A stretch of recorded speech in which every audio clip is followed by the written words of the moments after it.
department in the case of Ms. Lester. And of course, Ms. Lester, before we had our first break for the day, you were giving us the 3 indicators for persons who might be concerned about the possibility of breast cancer. And let's sort of review that and sort of give us the third and to say some additional things about that. Our training has been that we give 3 components of good women's health to the women that we have provided the training. First, we recommend self-breast exam, and we show them how to do that when we go out and do our sessions. The second one is a clinical exam that is done by their physician or health care provider, and we recommend that start at the age of 20 years of age. And then the third component is mammography, and that is an X-ray that gives very few rays of, it's not very dangerous to have a mammogram, and we recommend that for women that are 40 and over, at least every other year when you're 40, and by the time you're 50, every year, because we find that is the age group where most women experience breast cancer. You know, I think one of the things that you mentioned is the fact that one reason African Americans have so many problems with such diseases as breast cancer is that they are slow to present, or that they are late to present. Do you find that to be one of the problems, not only with breast cancer, but and I say that because we've had folks dealing with strokes, cardiovascular diseases, and on and on and on, and there's a high mortality, what we find, among African Americans primarily because they just don't want to go to the doctor and find out, and they just don't present themselves in time. Do you find that to be a problem not only in that disease but others as a nurse? Absolutely. We find that a lot of women and men are so busy, you know, with their day-to-day stresses, and there are other things that concern them more so than their health.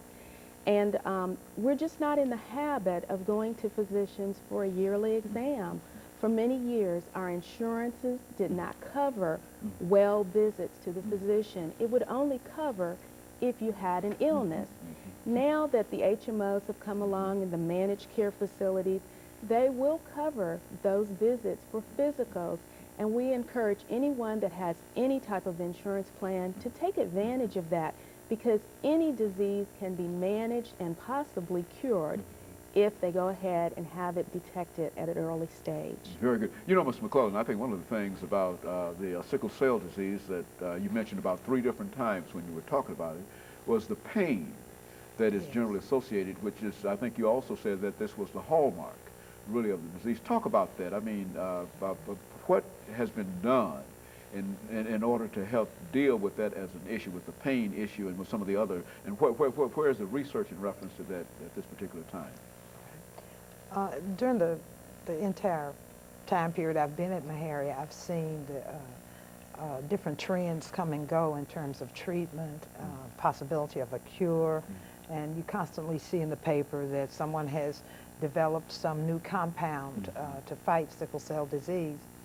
Well, in terms of treating pain, of course we have to use painkillers. We encourage our patients to drink fluids because that expands the liquid portion of blood and tends to force those clots out of the circulation. However, in the past few years there's been quite a bit of research in certain drugs that will prevent the cells from sickling, and one of these drugs is hydroxyurea, which has a lot of potential in terms of increasing the person's red cell ability to carry oxygen, and therefore they're less likely to sickle. But it doesn't work in everyone with sickle cell disease, and it's only given to those who have severe sickle cell disease. There are a number of other experimental types of therapies that are not widely available to everyone with sickle cell anemia especially, and that is bone marrow transplants. There have been about 100 of them done on various patients here in the United States. Some have done well and responded well, and in essence have had their sickle cell disease cured, but not everyone is a good candidate for that. For bone marrow. Right. And so it is possible to talk about finding a cure, even within that limited framework that you've given us there with just the bone marrow that there is a Yes. possibility of a cure. That, And then another is gene therapy, where Mhm. they can actually go to the genetic level and alter the gene by replacing the defective gene with a normal working gene. Mhm. And if that succeeds, it looks very promising. They've done some things in the laboratory. In one particular genetic disease called cystic fibrosis, they have done gene therapy in several patients, and however the person reverted. So, You know, within the framework of finding a cure for that disease, what are some of the physical and perhaps outside of pain, what are some of the physical and perhaps even mental manifestations of sickle cell? How can a person who might not be able to feel your pain, how can a person determine whether or not a person is affected by this disease? What are some of the physical things? Are there any physical things that we can see that... well, sickle cell disease is such a varied group of disorders. For one thing, one person may experience the full range of symptoms, another may have a milder clinical course. Infants who are born with sickle cell disease are at risk for early death from severe infection. And immediately after birth, usually by the time they're 3 months of age, they're on penicillin, which is an antibiotic, and they have to take it twice a day for the first 5 years of life. This keeps the level of bacteria down in the bloodstream, and they're less likely to become ill or die from a severe infection. As they get older, they're at risk for increased pain, and each time they have a pain crisis, there's damage to the area where the crises occur due to a lack of oxygen being received by that. This can lead to further tissue damage and, as they get older, even organ failure. However, not all patients or persons with sickle cell disease experience the same symptoms to the same level or degree of severity.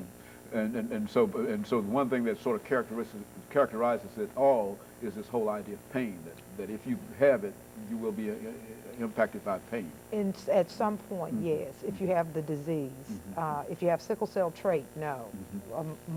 We have approximately literally thousands of people who are carriers and are not aware of it. So they don't have the same types of, any of those problems that we've talked about that are associated with sickle cell Very good. anemia. You know, Mr. Lester, we're coming up to our, our second break, and after which we will have you to talk about what we consider another very, very important minority issue, and that is the issue of sexually transmitted disease.